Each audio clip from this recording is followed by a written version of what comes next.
નમસ્કાર વિદ્યાર્થી મિત્રો, હું રમેશ વાગડિયા આપ સૌનું સ્વાગત કરું છું આજના લેક્ચરમાં. આજનો લેક્ચરથી આપણે એક નવા ચેપ્ટરની શરૂઆત કરવા જઈ રહ્યા છીએ. છેલ્લા લેક્ચરમાં આપણે ધોરણ 12નું 10મું ચેપ્ટર માનવ કલ્યાણમાં સૂક્ષ્મજીવોનો ફાળો એના પરની ચર્ચા કરી ગયા છીએ. એ ચેપ્ટર આપણે પૂર્ણ કર્યું છે. એના પછીનું ચેપ્ટર જે એનસીઆરટીએ રજૂ કરેલો સિલેબસ છે તાજેતરનો, એ પ્રમાણે જે સિલેબસનું એક ચેપ્ટર છે બાયોટેકનોલોજી, જેમાં બે ચેપ્ટર આપણે બાયોટેકનોલોજીના ભણવાના છે. એક છે બાયોટેકનોલોજીના સિદ્ધાંત અને પ્રક્રિયાઓ, જે છે ધોરણ 12નું 11મું ચેપ્ટર. ધોરણ 12નું 11મું ચેપ્ટર. તો નવા ચેપ્ટર તરીકે આપણે એ ચેપ્ટરની શરૂઆત કરવાના છીએ. આજે આપણે એ ચેપ્ટરના પહેલા લેક્ચર વિશે વાત કરવાના છીએ. આ ચેપ્ટરની અંદર મુખ્યત્વે આપણે બાયોટેકનોલોજી શું છે, પછી બાયોટેકનોલોજીનો માનવ કલ્યાણના હેતુથી કઈ રીતે ઉપયોગ થાય છે. ત્રીજી બાબત, બાયોટેકનોલોજી છે એની અંદર કઈ કઈ બાબતોનો સમાવેશ થાય છે. બાયોટેકનોલોજી નવી શાખા છે વિજ્ઞાનની કે જૂના સમયથી માનવ ઇતિહાસ સાથે જોડાયેલી છે, એના વિશે વાત કરવાના છીએ. બાયોટેકનોલોજીના થોડાક ઉદાહરણો વિશે આપણે વાત કરવાના છીએ. તો આ તમામ બાબતોની ચર્ચા આપણે આ ચેપ્ટરની અંદર કરવાના છીએ.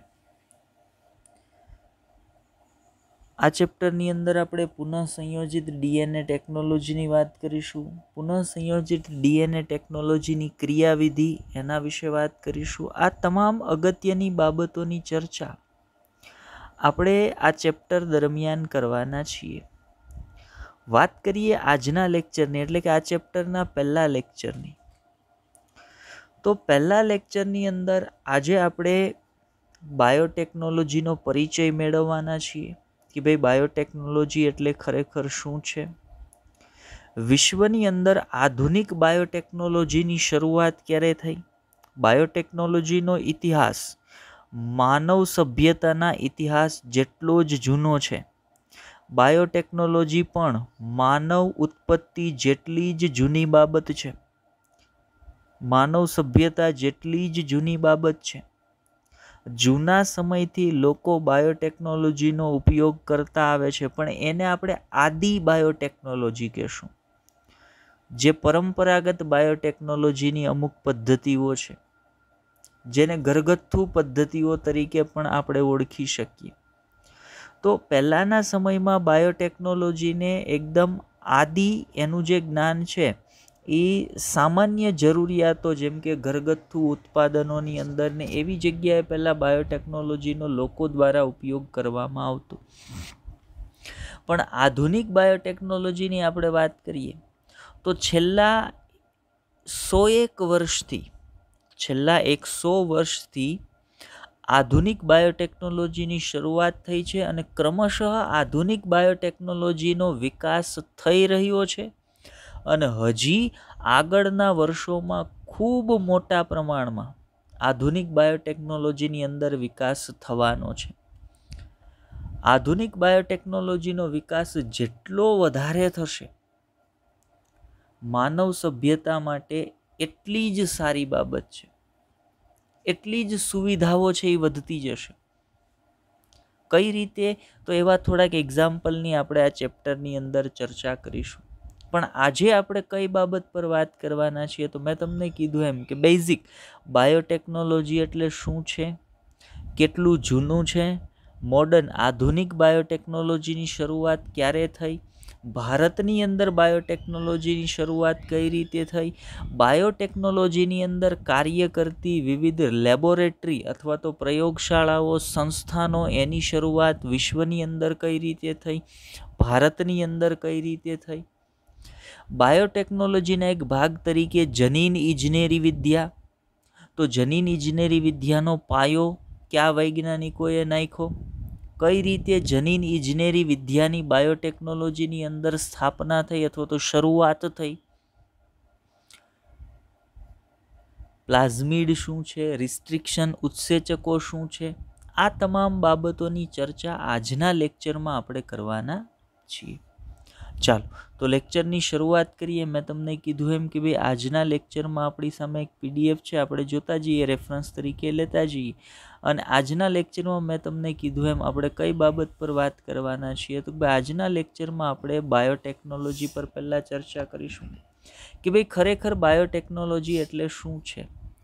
તો હાલની જે પરિસ્થિતિ છે ને એ પ્રમાણે બાયોટેકનોલોજીને આમ તો જો આવું કોઈ સાયન્સની અંદર ક્લાસિફિકેશન છે નહીં બાયોટેકનોલોજીનું, પણ હાલની પરિસ્થિતિને જોતા તમે બાયોટેકનોલોજીને 2 ભાગમાં વિભાજિત કરી શકો. એકને તમે આદિ કહી શકો, જૂનું જે બાયોટેકનોલોજીનો ઉપયોગ લોકો પોતાના રેગ્યુલર રોજિંદા જીવનની અંદર કરતા આવતા હતા એ, અને એક આધુનિક બાયોટેકનોલોજી. આધુનિક બાયોટેકનોલોજી, આ 2 ભાગની અંદર તમે બાયોટેકનોલોજીને વિભાજિત કરી શકો. હાલની પરિસ્થિતિમાં બાયોટેકનોલોજીની જે સ્થિતિ છે, બાયોટેકનોલોજીની અંદર જે વિકાસ થયો છે ને એના કારણે જે રીતનું બાયોટેકનોલોજી વિકસ્યું છે, બાયોટેકનોલોજીની અંદર જે પ્રકારની પ્રગતિઓ થઈ છે, જે પ્રકારના સંશોધનો થયા છે, એના આધારે બાયોટેકનોલોજી અત્યારે માનવ જીવન સાથે ખૂબ જ નજીકથી સંકળાયેલી છે. આપણી ઘણી બધી જરૂરિયાત માટે, આપણા ઘણા બધા એકદમ આવશ્યક ઉત્પાદનો માટે, આવશ્યક જે આપણા ઉત્પાદનો છે એનું ઔદ્યોગિક ધોરણે ઉત્પાદન માટે બાયોટેકનોલોજી, આધુનિક બાયોટેકનોલોજી છે એ ખૂબ જ ઇમ્પોર્ટન્ટ છે. તો પહેલાં આપણે ચર્ચા કરીએ કે ભાઈ આધુનિક બાયોટેકનોલોજી એટલે ખરેખર શું છે, અને પછી એન્શિયન્ટ એટલે આદિ જે બાયોટેકનોલોજીનું સ્વરૂપ હતું, જે ખૂબ જૂના સમયથી માનવ સભ્યતા સાથે અથવા તો માનવ સાથે સંકળાયેલું છે, જે રોજિંદા જીવનની અંદર ઉપયોગમાં આવતું બાયોટેકનોલોજી છે, એના થોડાક એક્ઝામ્પલ લેશું.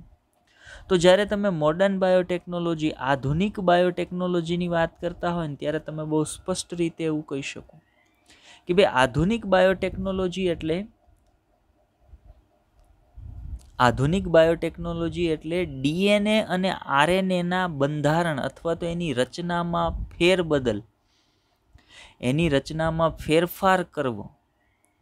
બાયોટેકનોલોજી મુખ્યત્વે, આધુનિક બાયોટેકનોલોજી મુખ્યત્વે કઈ બાબત સાથે સંકળાયેલી છે, તો DNA અને RNA, ન્યુક્લિક એસિડ જેને આપણે કહીએ છીએ, ન્યુક્લિક એસિડ જેને આપણે કહીએ છીએ, ડીઓક્સી રિબોઝ ન્યુક્લિક એસિડ, અથવા તમે જેને રિબોઝ ન્યુક્લિક એસિડ કહો છો, તો એ DNA અને RNAના બંધારણની અંદર ફેરફાર કરવા.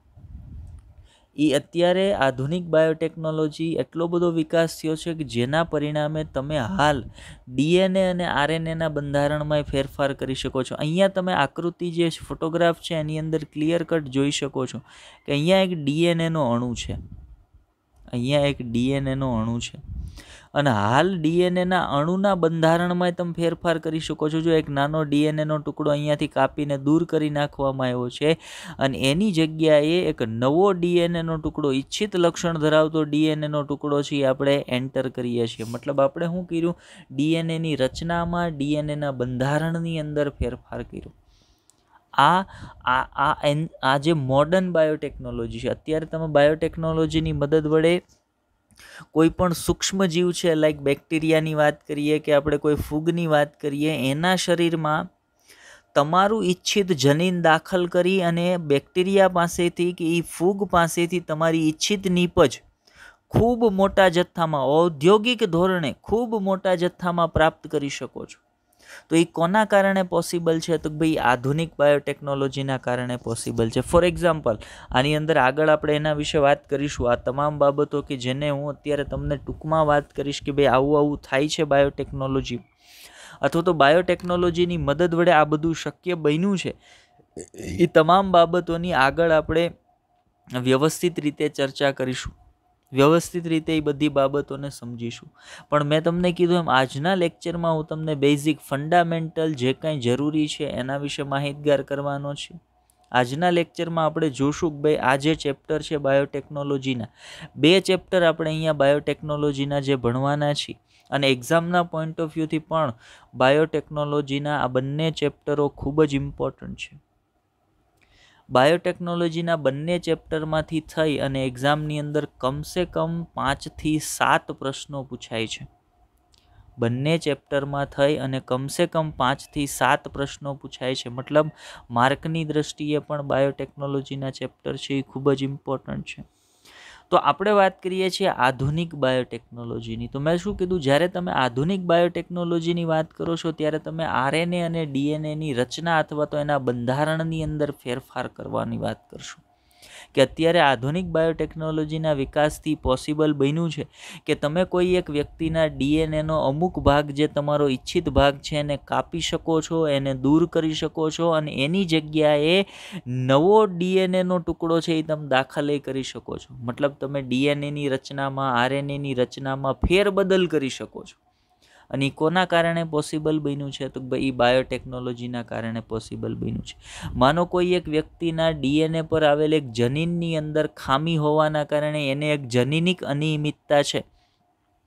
તો બાયોટેકનોલોજીના વિકાસથી અત્યારે જનીન થેરેપી અવેલેબલ છે, જેની મદદ વડે તમે એ વ્યક્તિનું જનીન ત્યાંથી ડીએનએમાંથી દૂર કરી અને એની જગ્યાએ સારું અથવા તો સ્વસ્થ જનીન એનામાં દાખલ કરી શકો છો, જેથી કરીને જનીનિક અનિયમિતતાથી તમે એને છુટકારો આપી શકો. તો બાયોટેકનોલોજીના વિકાસથી અત્યારે આ બધી બાબતો શક્ય બની છે. અને આ બધી બાબતોનો અભ્યાસ ક્યાં કરવામાં આવે છે? તો ભાઈ આધુનિક બાયોટેકનોલોજીની અંદર. પણ અહીંયા બીજી એક વાત પણ સાથે સાથે કરી દેવી પડે કે આ બાયોટેકનોલોજી છે એ માત્ર નવી શાખા, જીવ વિજ્ઞાનની કોઈ નવી શાખા નથી કે જેનો વિકાસ અથવા તો જેની શરૂઆત હમણાં તાજેતરથી થયેલી છે. આધુનિક બાયોટેકનોલોજી નો વિકાસ આપણે એમ કહી શકીએ આધુનિક જે આદિ બાયોટેકનોલોજી છે અથવા તો જે જૂનું બાયોટેકનોલોજી છે એની શરૂઆત માનવ ઉત્પત્તિથી જ છે. ખૂબ જૂના સમયથી લોકો દૂધમાંથી દહીં બનાવવાની પ્રક્રિયા કરતા આવે છે, જેને આપણે આથવણની પ્રક્રિયા કહીએ છીએ. અને સૌથી જૂની બાયોટેકનોલોજીની પ્રક્રિયા હોય તે આથવણની પ્રક્રિયા છે. તો એ પણ બાયોટેકનોલોજી જ છે. એમાં તમે શું કર્યું? તો ભાઈ તમે સૂક્ષ્મજીવોનો ઉપયોગ કર્યો. કયા સૂક્ષ્મજીવો? એક બેક્ટેરિયા, લેક્ટોબેસિલસ બેક્ટેરિયા જે છાશની અંદર હતા એને તમે મેળવણ સ્વરૂપે દૂધની અંદર નાખ્યા. પરિણામે એ બેક્ટેરિયાએ દૂધની અંદર રહેલા જે પ્રોટીન છે એનું આંશિક પાચન કર્યું અને દૂધમાંથી શું બની ગયું? તો ભાઈ દહીં. તો અહીંયા તમે સૂક્ષ્મજીવોનો ઉપયોગ માનવ કલ્યાણના હેતુથી કર્યો છે. એ શું છે? તો ભાઈ બાયોટેકનોલોજી જ છે. આલ્કોહોલની બનાવટની અંદર તમે સૂક્ષ્મજીવોનો ઉપયોગ કરો. બીજી આથવણની પ્રક્રિયા જેમ કે ઇડલી, ઢોસા, એનું ખીરાની અંદર આથો લાવવા માટે. તો એ બધું શું છે? તો ભાઈ બાયોટેકનોલોજી છે. અને એ કોઈ નવી બાબતો નથી. ખૂબ જૂના સમયથી લોકો આ બધું કરતા આવે છે. મતલબ બાયોટેકનોલોજી છે એ કોઈ નવી બાબત નથી કે કંઈ નવું ક્ષેત્ર નથી કે જેનો વિકાસ હમણાં જ થયો છે. ખૂબ જૂના સમયથી માનવ સભ્યતા સાથે બાયોટેકનોલોજી જોડાયેલ છે. હા, એમ 100% કહી શકાય કે આધુનિક બાયોટેકનોલોજી તો ભાઈ નવું છે કે જેની અંદર જનીન ઇજનેરી વિદ્યા છે અને બીજી ઘણી બધી બાબતોનો સમાવેશ આધુનિક બાયોટેકનોલોજીની અંદર થાય છે. તો એ નવી બાબતો છે કે ભાઈ એનો વિકાસ છેલ્લા 101 વર્ષથી થયો છે. બાકી બાયોટેકનોલોજી તો ભાઈ ખૂબ જૂની બાબત છે, ખૂબ જૂના સમયથી માનવો સાથે સંકળાયેલ છે. પહેલા આધુનિક બાયોટેકનોલોજીના એકાદ બે એક્ઝામ્પલથી વાતને લઈએ. તો સૌથી પહેલા જુઓ, અહીંયા ઇમેજની અંદર આપણે એક પુષ્પ રાખ્યું છે. આ પુષ્પ છે એ પુષ્પનું નામ છે કાર્નેશિયન પુષ્પ. પુષ્પનું નામ શું છે? કાર્નેશિયન પુષ્પ. બરાબર. અહીંયા બંને પ્રકારના એક ફોટોગ્રાફ કાર્નેશિયન પુષ્પનો આપણે અહીંયા તમારી સામે મૂક્યો છે. આ કાર્નેશિયન પુષ્પ છે. આ કાર્નેશિયન પુષ્પ છે. હવે આ પુષ્પની ખાસિયત શું છે? તો આ પુષ્પની ખાસિયત, જ્યારે આની અંદર બાયોટેકનોલોજીનો ઉપયોગ કરવામાં આવ્યો છે, બીટેકનો ઉપયોગ કરવામાં આવ્યો છે, બાયોટેકનોલોજીનો ઉપયોગ કરવામાં આવ્યો છે. કઈ રીતનો બાયોટેકનોલોજીનો ઉપયોગ કરવામાં આવ્યો છે? તો પહેલાં હું તમને સામાન્ય પરિસ્થિતિની વાત કરું કે ભાઈ સામાન્ય સ્થિતિમાં કાર્નોસિયન ફ્લાવર તમે વનસ્પતિ પરથી તોડો પછી એ લગભગ 2 થી 3 દિવસ સુધી સારું રહેશે, પછી તો ભાઈ એનું વિઘટન થવાનું શરૂ થઈ જશે, એ બગડી જશે, બરાબર? એ વિઘટન પામવાનું શરૂ થઈ જશે, એ બગડી જશે. કેટલા દિવસ સારું રહેશે? તો ભાઈ 2 થી 3 દિવસ સારું રહેશે. આ સામાન્ય પ્રાકૃતિક જે ઘટના બને છે એની તમે વાત કરો છો. હવે એનાથી બીજી બાબત પર આવીએ. બીજી બાબત એટલે તો ભાઈ આધુનિક બાયોટેકનોલોજીના વિકાસથી હવે જ્યારે આપણે ડીએનએ અને આરએનએના બંધારણમાં ફેરફાર કરી શકીએ છીએ, આધુનિક બાયોટેકનોલોજીના વિકાસથી હવે આપણે ડીએનએ અને આરએનએના બંધારણની અંદર એની રચનામાં તમે ફેરફાર કરી શકો છો.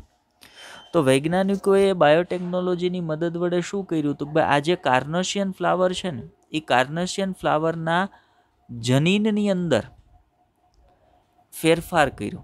એક ટેકનોલોજી જેને આપણે એન્ટીસેન્સ આરએનએ ટેકનોલોજી કહીએ છીએ. એક ટેકનોલોજી, એના વિશે આગળ આપણે ચર્ચા કરીશું. એન્ટીસેન્સ આરએનએ ટેકનોલોજી એટલે શું છે? અત્યારે ખાલી નામ યાદ રાખજો. કાર્નોસિયન ફ્લાવરની અંદર એન્ટીસેન્સ આરએનએ ટેકનોલોજીનો ઉપયોગ કરવામાં આવ્યો. બાયોટેકનોલોજીની એક પદ્ધતિ છે એન્ટીસેન્સ આરએનએ ટેકનોલોજી, એનો ઉપયોગ કરવામાં આવ્યો. એના જનીન બંધારણમાં એવો ફેરફાર કરવામાં આવ્યો કે પરિણામે એક પુષ્પ કે જે 2 થી 3 દિવસમાં ખરાબ થઈ જતું હતું, હવે એ પુષ્પ 2 થી 3 અઠવાડિયા સુધી બગડતું નથી. હવે એ જ પુષ્પ, જે પુષ્પ પ્રાકૃતિક રીતે 2 થી 3 દિવસમાં બગડી જાય. મોટા ભાગના પુષ્પમાં તમે એવું જુઓ ને, પુષ્પ તમે વનસ્પતિ ઉપરથી ઉતારો ત્યારે જેટલું ખીલેલું હોય કે જેટલું સુંદર દેખાતું હોય, 1 કે 2 દિવસ જાય પછી એકદમ આપણે એના માટે એમ કરમાઈ જાય. આપણે દેશી શબ્દ એના માટે વાપરીએ તો પુષ્પ કરમાવાનું શરૂ થઈ જાય, ખરાબ થવાનું શરૂ થઈ જાય, બગડવાનું શરૂ થઈ જાય. પણ કાર્નેશિયન પુષ્પ છે એની અંદર બાયોટેકનોલોજીની એક પદ્ધતિ એન્ટીસેન્સ આરએનએ ટેકનોલોજીનો ઉપયોગ કરવામાં આવ્યો. એના જનીન બંધારણમાં ફેરફાર કરવામાં આવ્યો. પરિણામે હવે આ પુષ્પ છે એ 2 થી 3 અઠવાડિયા સુધી બગડતું નથી. એટલે ફોર એક્ઝામ્પલ આપણે એમ કહીએ કોઈ એક જગ્યાએ આપણે 10 દિવસનું એક ફંક્શન છે, 10 દિવસનું એક ફંક્શન છે, તો 10 દિવસના ફંક્શનની અંદર તમે એક વખત આ કાર્નેશિયન પુષ્પ લાવીને લગાડી દેશો જેમાં એન્ટીસેન્સ આરએનએ ટેકનોલોજીનો ઉપયોગ કરવામાં આવ્યો છે, તો એક વખત તમે એ પુષ્પનું ત્યાં શણગાર કરી નાખશો, પછી તમારે 2 થી 3 અઠવાડિયા સુધી ત્યાં જોવા પણ નહીં રહે. 2 થી 3 અઠવાડિયા સુધી એ પુષ્પ એવા ને એવા રહેશે, એમાં કાંઈ પણ ફેરફાર નહીં થાય, એ બગડશે નહીં 2 થી 3 અઠવાડિયા સુધી. તો એ કોના કારણે શક્ય બન્યું? આધુનિક બાયોટેકનોલોજીના કારણે. કેમ કે હવે આધુનિક બાયોટેકનોલોજીની મદદ વડે આપણે શું કરી શકીએ છીએ? તો ભાઈ જનીન બંધારણમાં આપણે તબદીલી કરી શકીએ છીએ, ફેરફાર કરી શકીએ છીએ. આજે આવા કોઈ પણ બાયોટેકનોલોજીની મદદ વડે કોઈ પણ જે સજીવ હશે જેના જનીન બંધારણમાં ફેરફાર કરવામાં આવેલો, એ સજીવ માટે એક શબ્દ વપરાય GMO, જીનેટિકલી મોડિફાઈડ ઓર્ગેનિઝમ. એવા સજીવો કે જેના જનીન બંધારણમાં બાયોટેકનોલોજીની મદદ વડે પરિવર્તન કરવામાં આવેલ છે.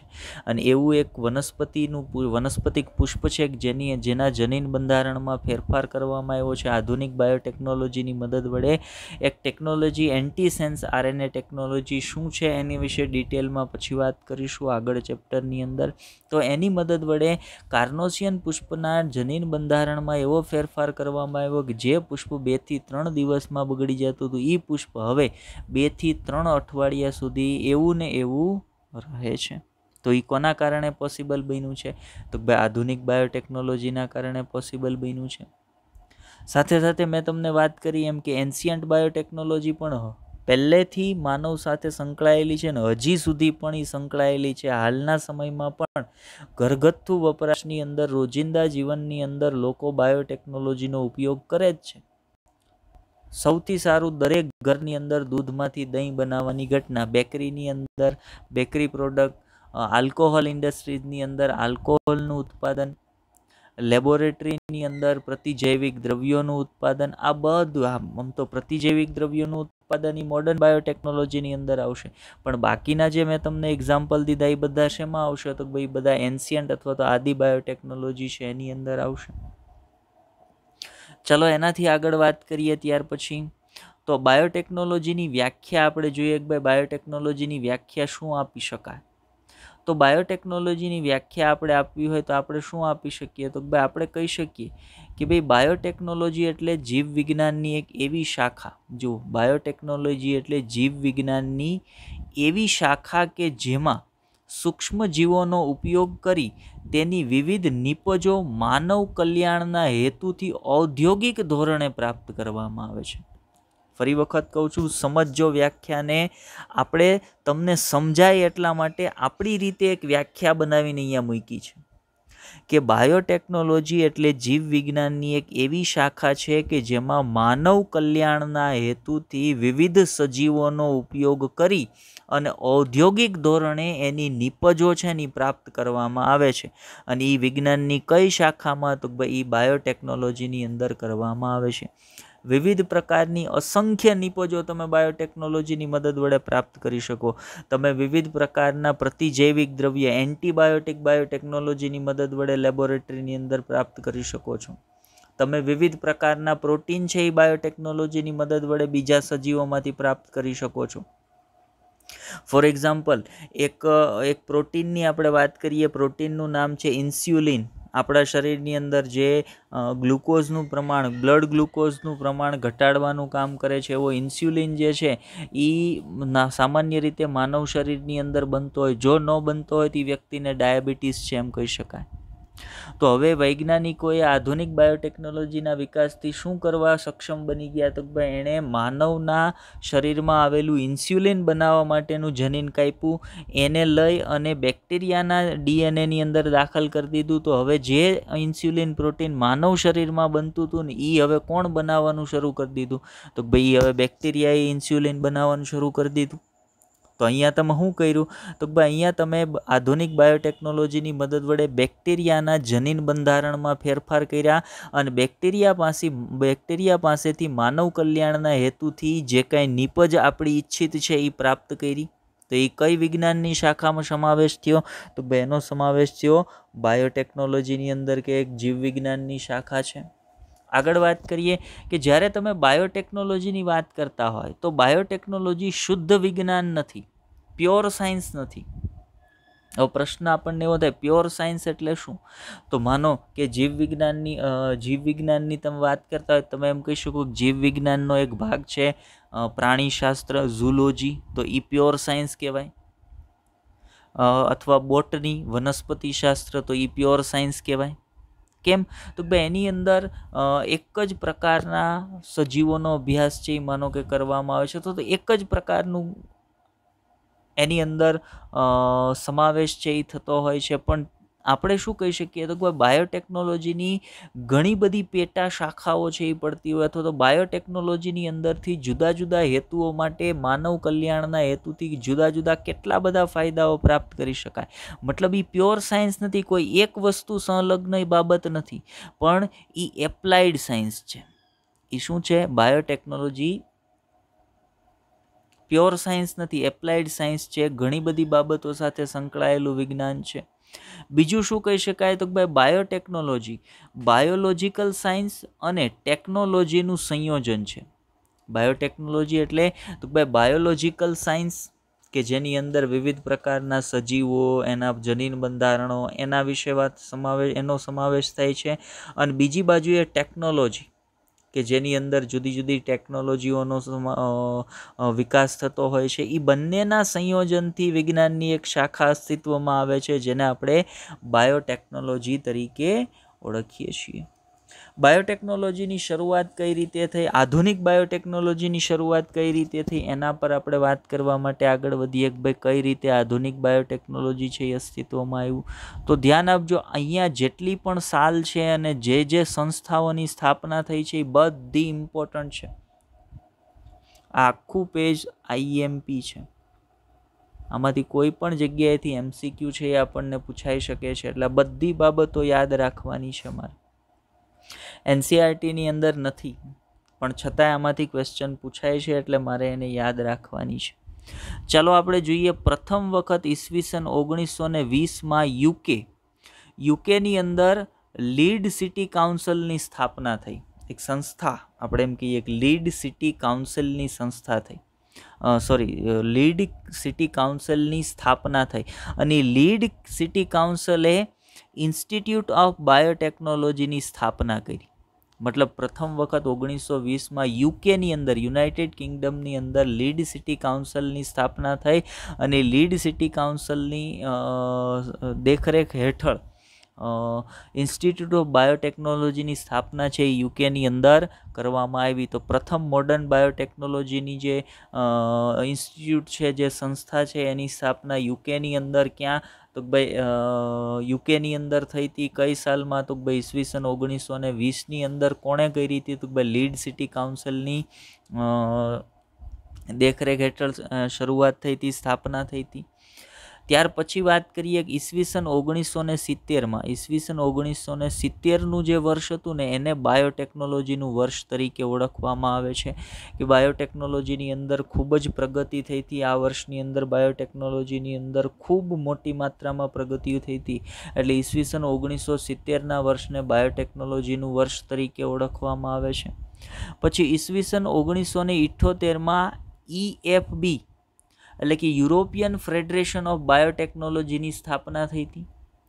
આ ક્વેશ્ચન પૂછાય છે કે EFB યુરોપિયન ફેડરેશન ઓફ બાયોટેકનોલોજીની સ્થાપના કઈ સાલમાં થઈ હતી તો ભાઈ ઈસવીસન 1978ની અંદર યુરોપિયન ફેડરેશન ઓફ બાયોટેકનોલોજીની સ્થાપના થઈ હતી.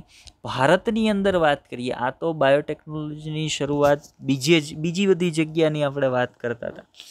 ભારતની અંદર બાયોટેકનોલોજીની શરૂઆતની તમે વાત કરો તો ઈસવીસન 1982ની સાલમાં ભારતમાં નેશનલ બાયોટેકનોલોજીકલ બોર્ડની સ્થાપના થઈ.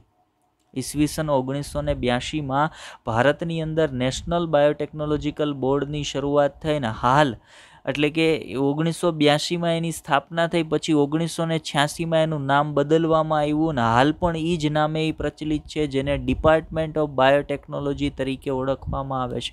તો મતલબ સ્થાપના એની નેશનલ બાયોટેકનોલોજીકલ બોર્ડ તરીકે થઈ હતી. પછી 1986ની સાલમાં એને ડિપાર્ટમેન્ટ ઓફ બાયોટેકનોલોજી તરીકે વિકસાવવામાં આવ્યું, અથવા તો ડિપાર્ટમેન્ટ ઓફ બાયોટેકનોલોજી નામ છે એ આપવામાં આવ્યું.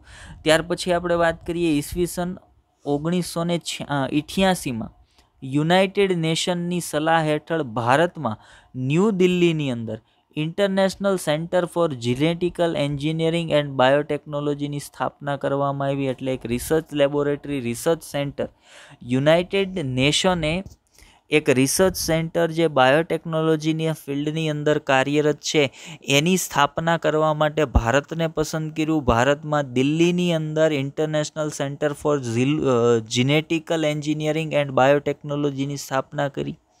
હવે અહીંયા પ્રશ્ન આપણા માટે એ છે કે ભાઈ યુનાઇટેડ નેશને ભારતને જ શું કામ પસંદ કર્યું? ભારત અને બીજું એક કદાચ જર્મનીની અંદર, આઈ થિંક ઇટલી કે જર્મની, ત્યાં આ પ્રકારની એક સેન્ટરનું international centre for genetical engineering and બાયોટેકનોલોજીની સ્થાપના એક ત્યાં થઈ હતી અને એક અહીંયા કરવામાં આવી હતી. હવે પ્રશ્ન આપણા માટે એ છે કે યુનાઇટેડ નેશને ભારતની અંદર બાયોટેકનોલોજીની આ જે સેન્ટર છે એની શરૂઆત શું કામ કરી? તો એનો જવાબ આપણે એવો આપી શકીએ કે ભાઈ ભારતની અંદર બાયોડાયવર્સિટી, જૈવ વિવિધતા ઘણી બધી વધારે છે. એ જૈવ વિવિધતા તમે વસવાટના સંદર્ભમાં જુઓ તો અહીંયા તમામ પ્રકારના પર્યાવરણીય પરિસ્થિતિ ધરાવતા વસવાટો જોવા મળશે. સજીવોની અંદર એ પુષ્કળ વિવિધતા છે, વનસ્પતિઓની અંદર પુષ્કળ વિવિધતા છે. મતલબ આપણી જૈવ વિવિધતા ખૂબ ઊંચી છે અને એના કારણે જ અહીંયા યુનાઇટેડ નેશનની સલાહ હેઠળ ઇન્ટરનેશનલ સેન્ટર છે એ જીનેટિક એન્જિનિયરિંગ અને બાયોટેકનોલોજી માટે સ્થાપના એની કરવામાં આવી હતી ઈસવીસન 1988ની અંદર. તો આ બધી બાબતોને ધ્યાનમાં લેવાની છે. એના પછી આગળ વધીએ તો ત્યાર પછી આપણે વાત કરવાની છે બાયોટેકનોલોજીના સંદર્ભમાં કે ભાઈ બાયોટેકનોલોજી ખરેખર શું છે, બરાબર? તો આગળ વધીએ. જુઓ, બાયોટેકનોલોજી છે ને એ એકદમ નાની એક વિજ્ઞાનની એક શાખા, જેમ કે તમે એમ કહી દો કે ભાઈ ચાલો ઝૂલોજી કે ચાલો બોટની કે એમ કહી દઈએ, તો એટલું નાનું સાયન્સ નથી, બરાબર. બાયોટેકનોલોજી બીજા ઘણા બધા સાયન્સની અસર હેઠળ છે અને પોતે પણ બીજા ઘણા બધા વિજ્ઞાનના ક્ષેત્રોને અસર કરે છે. ચલો આપણે જોઈએ અહીંયા તો ઇમેજની અંદર થોડુંક આપણને નાનું દેખાય છે, હમણાં આપણે એને મોટું કરી દઈએ તો આ બાયોટેકનોલોજીકલ ટ્રી છે, જે આપણને બતાવે છે કે ભાઈ બાયોટેકનોલોજીના મૂળની અંદર, બાયોટેકનોલોજીની ઉત્પત્તિની અંદર કોણ કોણ સમાવેલું છે, કોની કોની ભાગીદારીથી બાયોટેકનોલોજીની ઉત્પત્તિ થયેલ છે. તો આપણે જોઈએ કે ભાઈ બાયોટેકનોલોજીના મૂળની અંદર કોણ કોણ છે. તો બાયોકેમિકલ એન્જિનિયરિંગ બાયોટેકનોલોજીનું મૂળ છે. ફિઝિયોલોજીકલ બાયોકેમિસ્ટ્રી આ પણ બાયોટેકનોલોજીનું મૂળ છે. માઇક્રોબાયોલોજી બાયોટેકનોલોજીનું મૂળ છે. જીનેટિક્સ જનીન વિદ્યા બાયોટેકનોલોજીનું મૂળ છે. ટેક્ઝોનોમી વર્ગીકરણીય વિદ્યા બાયોટેકનોલોજીનું મૂળ છે. મોલેક્યુલર બાયોલોજી આ પણ બાયોટેકનોલોજીના મૂળમાં છે. ઇકોનોમિક્સ બાયોટેકનોલોજીના મૂળ છે. મેથ્સ એન્ડ કોમ્પ્યુટર સાયન્સ આ પણ બાયોટેકનોલોજીના મૂળની અંદર છે. જુઓ કઈ રીતે જીનેટિક્સ છે, માઇક્રોબાયોલોજી છે, ટેક્ઝોનોમી છે, આ બધા કઈ રીતે બાયોટેકનોલોજીના મૂળ તરીકે વર્તે છે. તો બાયોટેકનોલોજીની અંદર વિવિધ પ્રકારના સૂક્ષ્મ સજીવોનો, વિવિધ પ્રકારના સજીવોનો ઉપયોગ થાય છે. તો ટેક્ઝોનોમી ત્યાં આપણને ઉપયોગમાં આવે. સૂક્ષ્મ સજીવો કે કોઈ પણ સજીવો છે એના જનીન બંધારણનો, એની આનુવંશિકતાનો એનો અભ્યાસ કરવામાં આવે છે, તો મતલબ જીનેટિક્સ છે. સૂક્ષ્મ સજીવોનો અભ્યાસ તો ભાઈ માઇક્રોબાયોલોજી. એના શરીરમાં ચાલતી વિવિધ પ્રકારની રાસાયણિક ક્રિયાવિધિઓનો અભ્યાસ ફિઝિયોલોજીકલ કેમેસ્ટ્રી. બરાબર. પછી તો ભાઈ બાયોકેમ એન્જિનિયરિંગ, આ વિવિધ પ્રકારના કેમિકલ સ્ટ્રક્ચર છે એના અભ્યાસ માટે વાત કરીએ. મોલેક્યુલર બાયોલોજી છે, જેની અંદર મોલેક્યુલર સ્ટ્રક્ચર, ડીએનએ, આરએનએ એના બંધારણનો અભ્યાસ. આ બધા ભેગા મળી અને બાયોટેકનોલોજીના મૂળ બનાવે છે અને એમાંથી બાયોટેકનોલોજીની ઉત્પત્તિ થાય છે. હવે જુઓ બાયોટેકનોલોજીની બ્રાન્ચીસ કઈ કઈ છે, એટલે બાયોટેકનોલોજીની મદદ વડે બીજી કઈ કઈ શાખાઓ છે એની વૃદ્ધિ થઈ છે. તો એના પર આવીએ તો બાયોટેકનોલોજીની શાખાની આપણે વાત કરીએ તો રીકોમ્બિનેન્ટ ડીએનએ ટેકનોલોજી અને પુનઃસંયોજિત ડીએનએ ટેકનોલોજી કહેવાય. શું છે પુનઃસંયોજિત ડીએનએ ટેકનોલોજી? આ કોનું પરિણામ છે? બાયોટેકનોલોજીનું પરિણામ છે. પહેલાં જે જોયું એના બધાના સંયોજનથી બાયોટેકનોલોજી અસ્તિત્વમાં આવીને હવે જે જોઈએ છે એ બધું બાયોટેકનોલોજીના કારણે આપણને પ્રાપ્ત થયું છે. જેમ કે એન્વાયરમેન્ટલ ટેકનોલોજી છે, ત્યાર પછી વેસ્ટ યુટિલાઇઝેશન ટેકનોલોજી છે. વેસ્ટ યુટિલાઇઝેશન ટેકનોલોજી એટલે પ્રદૂષણનું નિયંત્રણ. બરાબર. ત્યાર પછી ફૂડ એન્ડ ફીડ્સ ટેકનોલોજી છે કે ભાઈ ઉચ્ચ ગુણવત્તા, સુધારેલી ગુણવત્તાવાળા આપણે વિવિધ અનાજોની જાતો છે, કઠોળની જાતો છે, વનસ્પતિની જાતો છે એ ઉત્પન્ન કરી શકીએ છીએ. તો એ બધું કઈ રીતે પોસિબલ બને છે? તો ભાઈ બધું બાયોટેકનોલોજીની મદદ વડે જ પોસિબલ બને છે.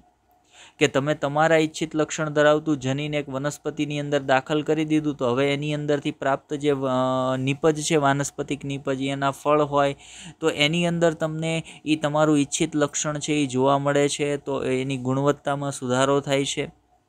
એ બધું કોના કારણે પોસિબલ બન્યું છે? બાયોટેકનોલોજીના કારણે. ત્યાર પછી બાયોમોલેક્યુલર એન્જિનિયરિંગ આ પણ એની બ્રાન્ચ છે. ત્યાર પછી plant and animal cell culture technology કે જેની અંદર આપણે વિવિધ પ્રકારના કોષોને લઈએ. માનો પ્લાન્ટની અંદર વાત કરીએ તો પ્લાન્ટ ટિશ્યુ કલ્ચરની આપણે વાત કરી હતી.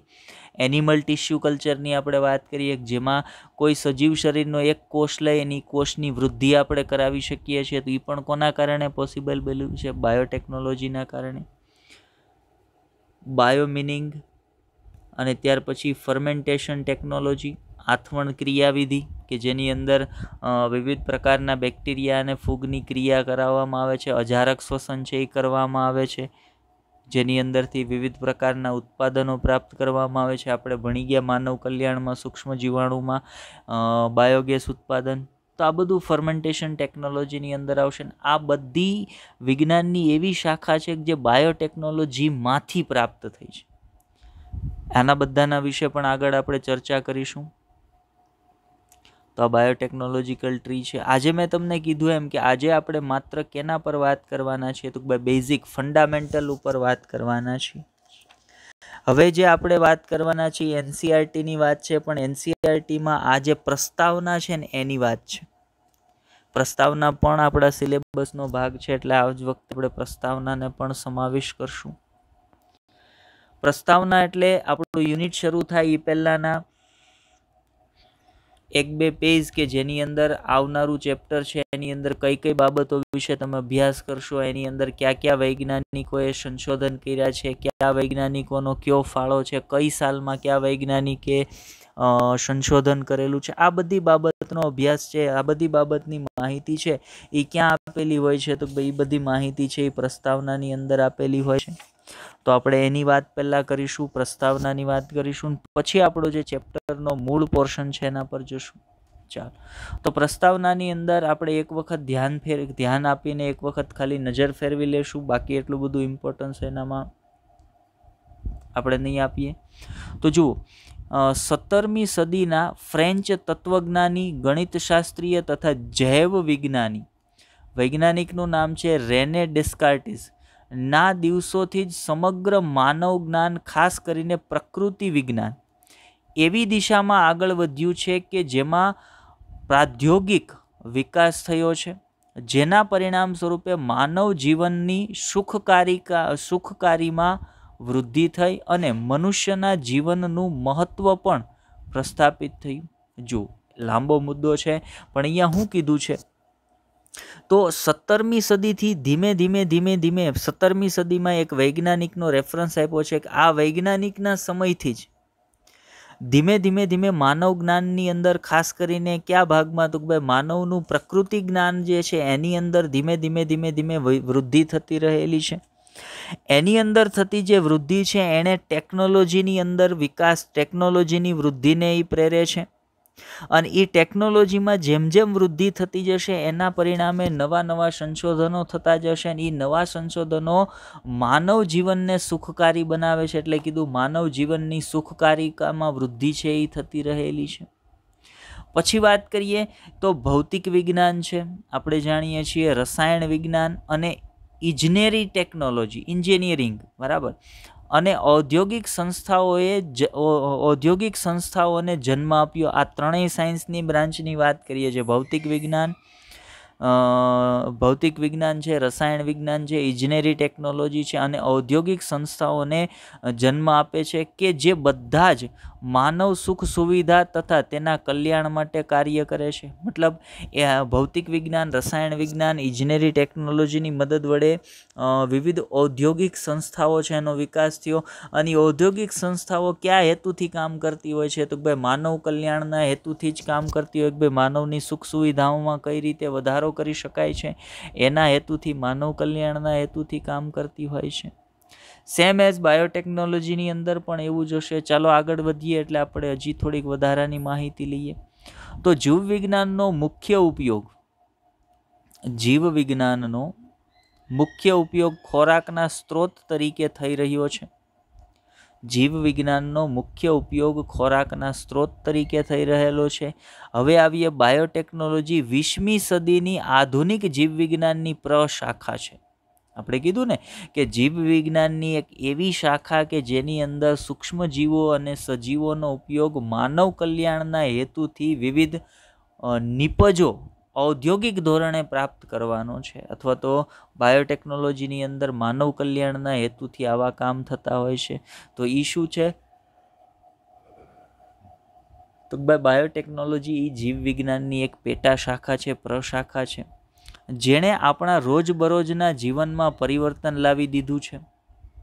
કારણ કે તેના ઉત્પાદનોએ આરોગ્યમાં તથા ખોરાક ઉત્પાદનમાં ગુણવત્તા સુધારણા લાવી દીધી છે. હવે જુઓ કઈ રીતની ગુણવત્તા સુધારણા? તો થોડાક દી પહેલાં આપણે અન્ન ઉત્પાદનમાં ઉન્નતીકરણ માટેની કાર્યનીતિઓની વાત કરતા હતા. એમાં આપણે એક ચોખાની જાત વિશે વાત કરી હતી. ચોખાની જાત હતી ગોલ્ડન રાઈસ.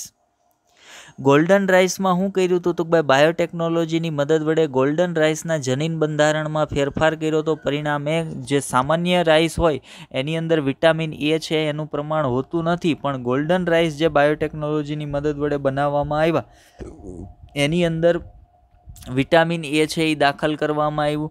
તો મતલબ અહીંયા ચોખાની ગુણવત્તા છે, ખોરાકની ગુણવત્તામાં સુધારો થયો. તો મુખ્યત્વે આરોગ્યમાં અને ખોરાક ઉત્પાદનમાં ગુણવત્તામાં સુધારો કરવાના કાર્ય સાથે બાયોટેકનોલોજી છે એ સંકળાયેલું હોય છે. ચલો એનાથી આગળ વધીએ. ત્યાર પછી શું કહે છે એનસીઈઆરટી? તો હવે આપણે આવીએ બાયોટેકનોલોજીની એક પેટા શાખા છે કે એ બાયોટેકનોલોજીની એ શાખાના વિકાસ સાથે હવે વૈજ્ઞાનિકો ડીએનએની અંદર મેન્યુપ્યુલેશન, ડીએનએની અંદર ફેરબદલી, ડીએનએની કાપણી, ડીએનએને દૂર કરવો, ડીએનએનો એક ટુકડો એક જગ્યાએથી કાઢી અને બીજી જગ્યાએ દાખલ કરવો, આ બધું બાયોટેકનોલોજીની એક શાખા છે એના દ્વારા પોસિબલ બન્યું છે. એ શાખાને જનીન ઇજનેરી વિદ્યા કહેવાય. જનીન ઇજનેરી વિદ્યા તરીકે આપણે એને ઓળખીએ છીએ.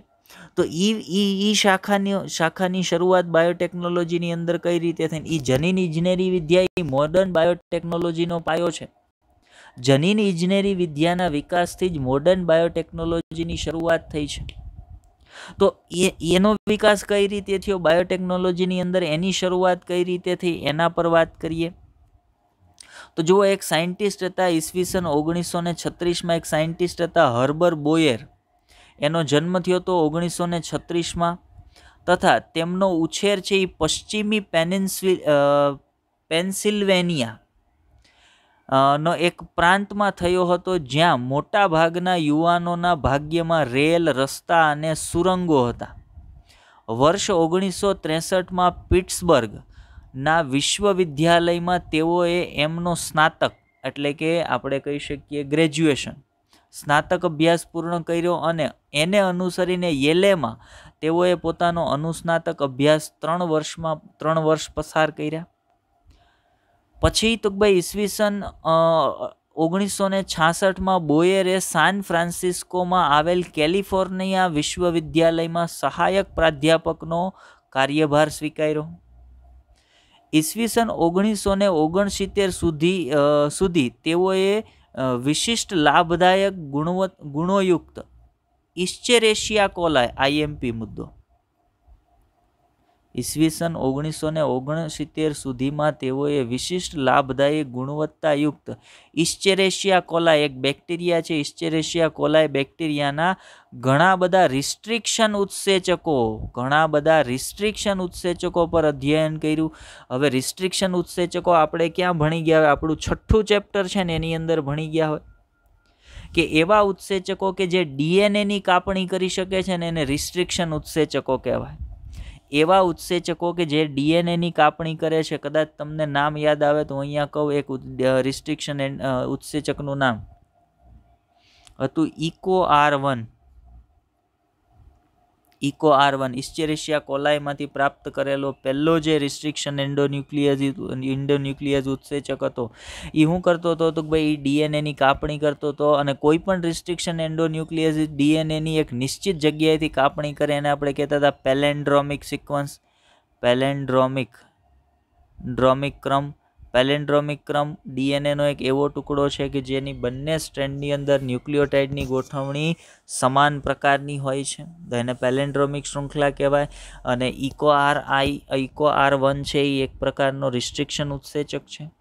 તો એ રિસ્ટ્રિક્શન ઉત્સેચક પર પ્રથમ સંશોધન કોણે કર્યા હતા ઇસ્ચેરેશિયા કોલાયની અંદર? તો હર્બર્ટ બોયર નામના વૈજ્ઞાનિકે કર્યા હતા. અને એણે ઇસ્ચેરેશિયા કોલાયની અંદરથી આ પ્રકારના રિસ્ટ્રિક્શન ઉત્સેચકોને શોધી કાઢ્યા હતા, એના પર અધ્યયન કર્યું હતું. અને એણે એ પણ જાણ્યું હતું કે આ રિસ્ટ્રિક્શન એન્ડોન્યુક્લિયસ ઉત્સેચક છે એ ડીએનએની કાપણી કરી શકે છે. ડીએનએને આની મદદ વડે આપણે કાપી શકીએ છીએ. અને એવી રીતે તમે એને ડીએનએને રિસ્ટ્રિક્શન ઉત્સેચકની મદદ વડે કાપી શકો છો કે એના ચીપકુ છેડા તૈયાર થાય, જેથી કરીને કપાઈ ગયેલી જગ્યાએ તમારે બીજો ડીએનએનો ટુકડો જોડવો હોય તો તમે સરળતાથી જોડી શકો છો. તો આ બધી બાબતોનો અભ્યાસ છે હર્બર્ટ બોયર નામના વૈજ્ઞાનિકે કર્યો હતો. રિસ્ટ્રિક્શન એન્ડોન્યુક્લિયસ ઇસ્ચેરેશિયા કોલાય બેક્ટેરિયાની અંદરથી પ્રાપ્ત કર્યા હતા, એનું અધ્યયન એણે કર્યું હતું. ચલો એ સંદર્ભમાં આગળ વાત કરીએ. આ શોધના પરિણામે જુઓ, હર્બર્ટ બોયરની આ જે શોધ હતી, આ શોધના પરિણામ સ્વરૂપે હવાઈ સ્થિત સ્ટેનફોર્ડ વૈજ્ઞાનિક સ્ટેનલી કોહેન, બીજા એક વૈજ્ઞાનિક હતા હવાઈ જે આઇલેન્ડ છે એ હવાઈ આઇલેન્ડ પર એક બીજા વૈજ્ઞાનિક કામ કરતા હતા સ્ટેનલી કોહેન, સાથે બહુમૂલ્ય તથા લાભદાયક વિચાર વિમર્શ થઈ શક્યો. સ્ટેનલી કોહેને બીજી એક બાબત પર કામ કર્યું હતું. સ્ટેનલી કોહેને શેના પર કામ કર્યું હતું? તો ભાઈ એણે બેક્ટેરિયાની અંદર વધારાનું ડીએનએ, જેને પ્લાઝમિડ ડીએનએ, ગોળાકાર ડીએનએ કહેતા હતા, એનું સંશોધન કર્યું હતું. હવે એક જગ્યાએ હર્બર્ટ બોયરે રિસ્ટ્રિક્શન એન્ડોન્યુક્લિયસિસની શોધ કરી અને એ જ સમયે બીજી એક જગ્યાએ હવાઈ આઇલેન્ડની અંદર સ્ટેનલી કોહેને શેની શોધ કરી હતી? તો ભાઈ પ્લાઝમિડની શોધ કરી હતી. પછી બંનેએ સંયુક્ત રીતે ડીએનએની કાપણી કઈ રીતે કરવી, એક સજીવનો ડીએનએ દૂર કરીને એને બીજા સજીવની અંદર કઈ રીતે દાખલ કરવો, આખી પદ્ધતિ છે એણે વિકસાવી હતી. ન્યાથી જેનેટિક એન્જિનિયરિંગ, જનીન ઇજનેરી વિદ્યાની શરૂઆત થઈ. ચલો આગળ વાત કરીએ એટલે આવશે. તો કોહેન નામના વૈજ્ઞાનિકે ડીએનએના નાના નાના વલયો, જેને પ્લાઝમિડ કહે છે, તેના પર કાર્ય કરતા હતા. કોહેન એના પર કામ કરતા હતા? પ્લાઝમિડ પર. પ્લાઝમિડ માટે તમે એમ કહી શકો કે એક પ્રકારનો ગોળાકાર ડીએનએ છે, અથવા તમે એમ કહી શકો કે બેક્ટેરિયાની અંદર મુખ્ય ડીએનએ ઉપરાંતનો વધારાનો ગોળાકાર ડીએનએ આવેલો હોય, એ ડીએનએને પ્લાઝમિડ ડીએનએ કહેવાય. તો એ પ્લાઝમિડ ડીએનએ પર કોણ કામ કરતું હતું? સ્ટેનલી કોહેન નામના વૈજ્ઞાનિક છે, એ પ્લાઝમિડ ડીએનએ પર કામ કરતા હતા. આ પ્લાઝમિડ કેટલાક વિશેષ બેક્ટેરિયલ કોષોના કોષરસમાં મુક્ત સ્વરૂપે ફરતા રહેતા હોય છે તથા ડીએનએની સાંકેતિક શૃંખલાથી સ્વતંત્ર સ્વયંજનન પામે છે. પ્લાઝમિડની ખાસિયત છે કે પ્લાઝમિડ છે એ બેક્ટેરિયલ ડીએનએ જે છે એ બેક્ટેરિયલ ડીએનએથી સ્વતંત્ર રીતે વિભાજન પામી શકે છે, સ્વયંજનન પામી શકે છે, કારણ એની પાસે ઓરિજિન ઓફ રેપ્લિકેશન આવેલું છે. ORI, origin of replication. શું છે ઓરિજિન ઓફ રેપ્લિકેશન? આગળ આપણે પ્લાઝમિડનું બંધારણ ભણશું, ત્યાં હું તમને સમજાવીશ. પણ ત્યારે આ વાત ખાલી યાદ રાખજો કે પ્લાઝમિડ પર કાર્ય પ્રથમ કોણે કર્યું હતું? સ્ટેનલી કોહેને કામ કર્યું હતું અને એનું સંશોધન કર્યું હતું. હવે જુઓ, કોહેને એક કોષમાંથી પ્લાઝમિડને બહાર કાઢવાની તથા તેને ફરીથી અન્ય કોષમાં દાખલ કરવાની પદ્ધતિ વિકસાવી.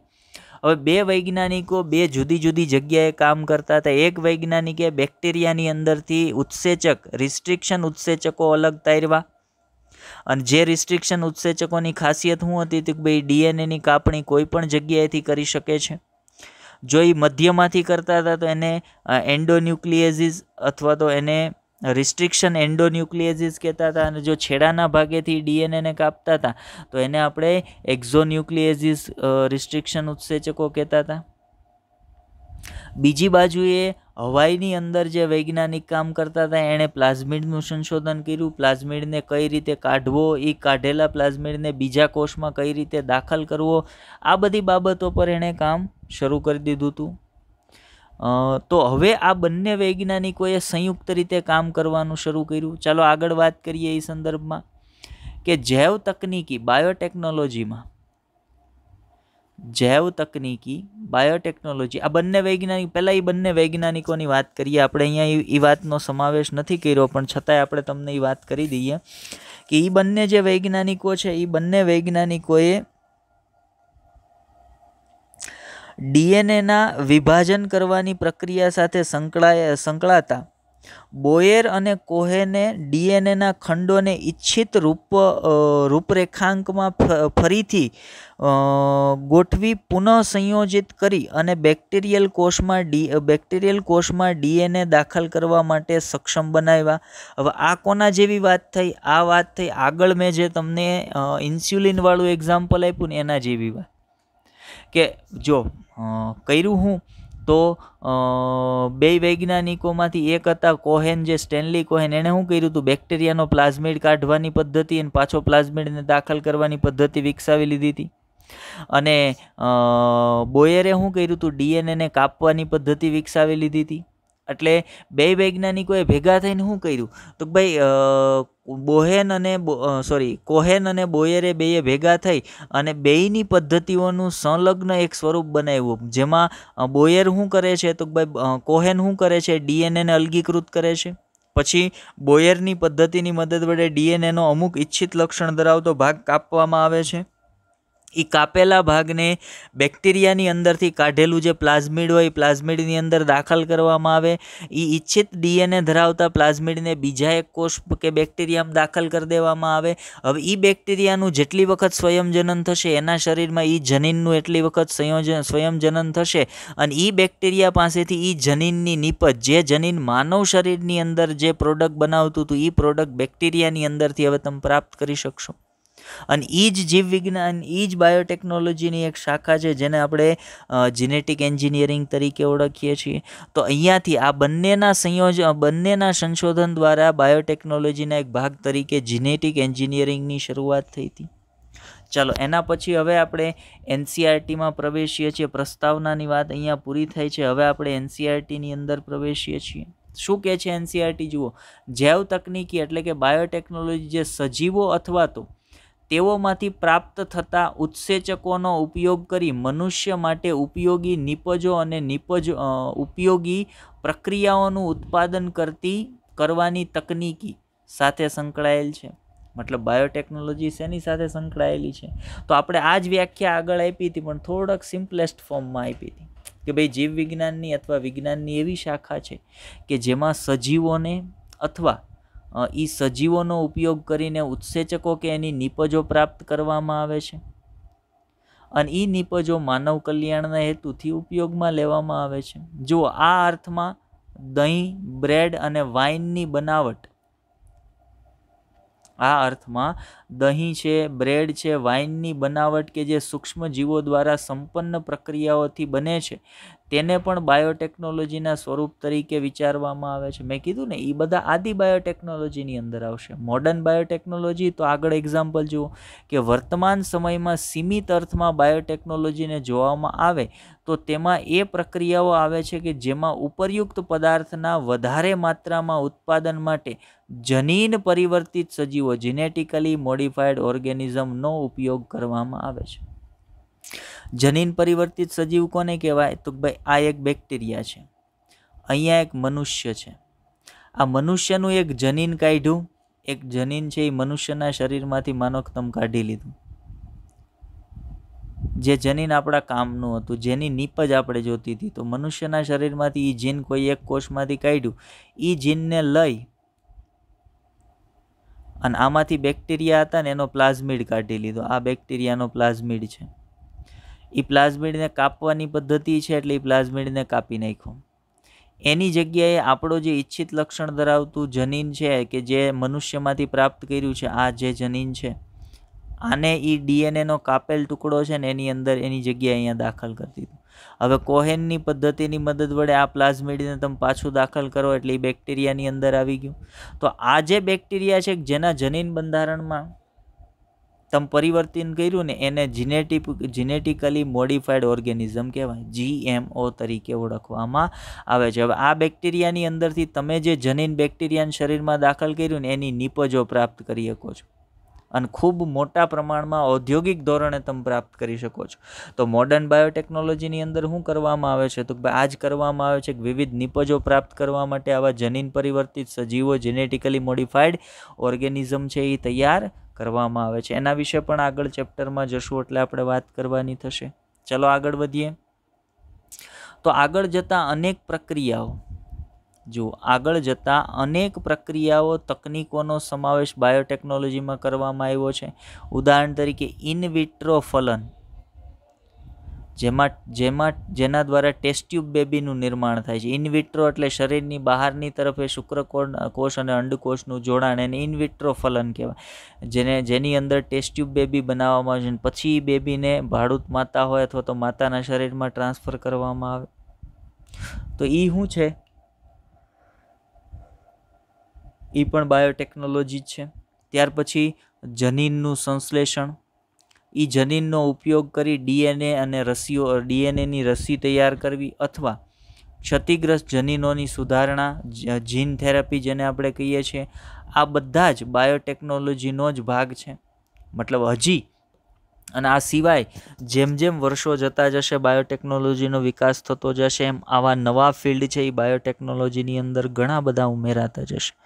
મતલબ અત્યારે કોઈ વિજ્ઞાનની શાખા કે જેમાં જોરશોરથી પ્રગતિ થઈ રહી છે અને આગળના સમયમાં થવાની પણ ખરી, એ કઈ છે? તો ભાઈ બાયોટેકનોલોજી.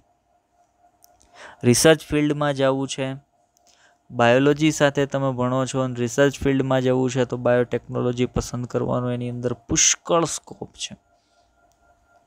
બરાબર. ચાલો, તો આજના લેક્ચરની આપણે વાત કરીએ તો આજના લેક્ચરની અંદર આપણે એક હજી મુદ્દો આપણે એક બાકી NCERTનો છે. આમ તો આના વિશે વાત કરી છે, પણ છતાંય જોઈ લઈએ કે European federation of biotechnology, European biotechnological સંગઠન, European federation of biotechnology, EFB, બરાબર, ક્યારે એની સ્થાપના થઈ હતી? આપણે હમણાં થોડાક સમય પહેલાં તમને કીધું હતું. યુરોપિયન ફેડરેશન ઓફ બાયોટેકનોલોજીની સ્થાપના 1978માં થઈ હતી. દ્વારા બાયોટેકનોલોજીની વ્યાખ્યા આપવામાં આવી છે, જેમાં પરંપરાગત અભિગમ અને આધુનિક આણ્વીય બાયોટેકનોલોજીનો સમાવેશ છે. જુઓ, EFB એટલે કે યુરોપિયન ફેડરેશન ઓફ બાયોટેકનોલોજી દ્વારા આ નીચે પ્રમાણેની વ્યાખ્યા આપવામાં આવી છે. તો નિપજો અને સેવાઓ માટે પ્રાકૃતિક જીવવિજ્ઞાન અને સજીવો, કોષો, તેમના ભાગો તથા આણ્વીય અનુરૂપતાનું સંચાલન. જો થોડુંક ટૂંકમાં કીધું છે, અહીંયા શું કીધું છે કે વિવિધ પ્રકારની નિપજો અને સેવાઓ પ્રાપ્ત કરવા માટે આપણું જે પ્રાકૃતિક જીવવિજ્ઞાન અને સજીવો, એના કોષો, એના શરીરના ભાગો, આણ્વીય અનુરૂપતાનું સંચાલન કરવું. એટલે બાયોટેકનોલોજીની મદદ વડે તમે આ બધી બાબતોનું નિયમન છે એની અંદર કરો છો અને એની અંદરથી નિપજો, એની સેવાઓ છે એ પ્રાપ્ત કરો છો. તો એ વિજ્ઞાનની કઈ શાખા છે? તો ભાઈ વિજ્ઞાનની શાખા છે જેને બાયોટેકનોલોજી કહેવામાં આવે છે. તો આટલી બાબતની વાત આજના લેક્ચરમાં આપણે કરવાની હતી. આજે આપણે NCERT પ્રમાણે વાત કરીએ તો આજે આપણે માત્ર પ્રસ્તાવના અને થોડોક શરૂઆતનો પોર્શન છે એના પર જોયો છે. મતલબ આજે આપણે માત્ર એવો જ પ્રયત્ન કર્યો છે જેથી કરીને આપણે આ ચેપ્ટરમાં આગળ શું શું ભણવાના છીએ એને સમજી શકીએ. એવો જ પ્રયત્ન હતો આજનો પ્રયત્ન આપણો. બરાબર. ચાલો, તો આજના લેક્ચરમાં બસ એટલું જ. લેક્ચરની અંત ભાગમાં આપણે થોડુંક તમને ક્વેશ્ચન આપી દઈએ છીએ જે ગયા લેક્ચર આધારિત હશે. તો પહેલો ક્વેશ્ચન હું તમને આપું છું, એ છે, નોટ કરજો કે અનાવૃત બીજધારી વનસ્પતિના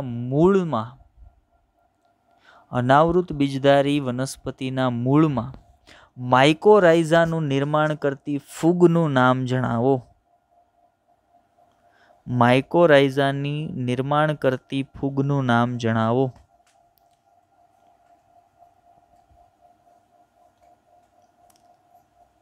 બીજા નંબર પર આવીએ તો શિંબી કુળની વનસ્પતિના